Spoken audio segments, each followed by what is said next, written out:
Olá! Hoje a gente vai mergulhar num paradoxo bem curioso da área da saúde, algo que afeta milhões de mulheres e que, olha, parece não fazer muito sentido à primeira vista. Vamos entender juntos essa história? Pois é, parece até contraditório, né? A gente imagina que ir mais ao médico para cuidar de uma doença crônica como o diabetes significaria bom, mais cuidado. Só que uma nova pesquisa aponta que, na verdade, pode acabar resultando em menos cuidados preventivos, aqueles que realmente salvam vidas.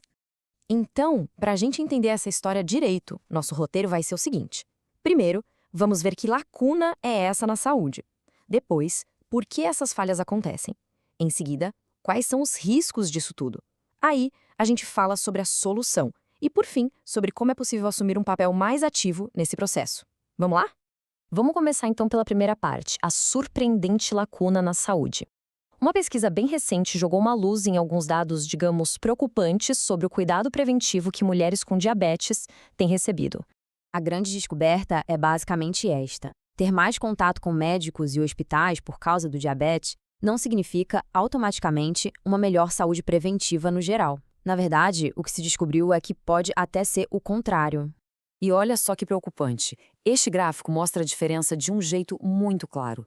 Menos da metade das mulheres com diabetes recebe algum tipo de aconselhamento sobre contracepção.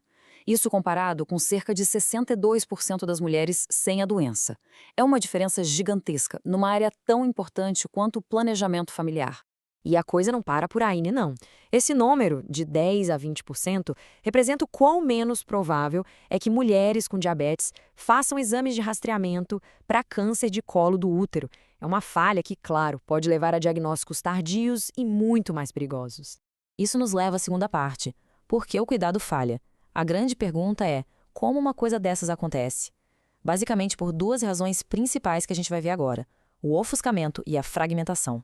O primeiro culpado, digamos assim, é o que os especialistas chamam de efeito de ofuscamento. Pensa só, o controle do diabetes já é uma tarefa super complexa, certo? Então, naturalmente, as consultas médicas acabam girando quase que só em torno do controle da glicose, dos remédios, das complicações. E com tanta atenção num ponto só, todo o resto acaba ficando na sombra, meio que ofuscado mesmo. E esse quadro aqui, gente, deixa essa divisão de papéis muito clara. De um lado, o endocrinologista, super focado na doença. Do outro, o médico de atenção primária, que olha para a pessoa como um todo. O problema é que muitas pacientes acabam tratando o especialista como seu médico principal, sem se dar conta de que o foco dele não é e nem tem como ser o cuidado preventivo geral. E o segundo grande problema é a tal da fragmentação do sistema de saúde.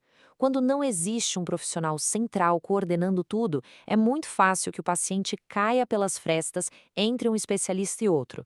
Um médico acha que o outro já pediu tal exame, o outro acha que o primeiro já cuidou disso e, no fim das contas, ninguém cuida. E aí a gente entra na terceira parte, os riscos preveníveis.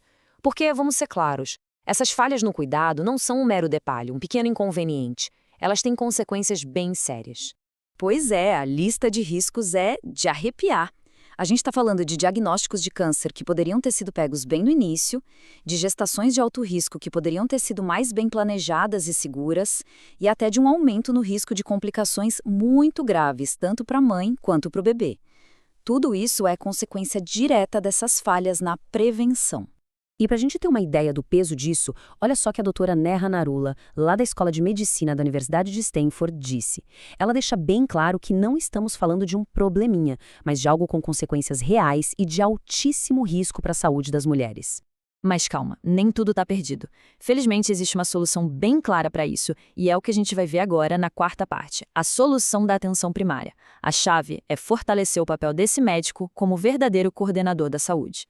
O ponto-chave aqui é o seguinte: o médico de atenção primária funciona como se fosse o maestro da orquestra da saúde do paciente. É esse profissional que vai garantir que nada importante fique para trás, cuidando da vacinação, dos exames de rastreamento de câncer e, crucialmente, fazendo a ponte entre os diferentes especialistas. Resumindo a ópera, o papel desse médico é fundamental. É ele quem garante que o tratamento de uma doença crônica não acabe cegando todo mundo para o resto da saúde da pessoa. Ele protege a saúde integral. Ok, então chegamos à nossa última parte, assumindo um papel ativo. Afinal, o que pode ser feito na prática para garantir que esse cuidado seja completo? Olha, aqui a gente tem um guia bem direto com 4 passos. A ideia central é que o paciente se torne um verdadeiro protagonista do seu próprio cuidado. É sobre fazer perguntas específicas, se informar sobre quais exames são recomendados, marcar consultas focadas só em prevenção e, o mais importante, criar uma parceria de verdade com um médico de atenção primária de confiança. E para fechar, fica essa reflexão no ar. Uma pergunta que talvez todo mundo devesse se fazer de vez em quando. O cuidado que eu recebo está focado em tratar uma doença ou em cuidar da minha saúde como um todo? Buscar essa abordagem integrada, no fim das contas, é a chave para uma saúde de verdade, completa e preventiva.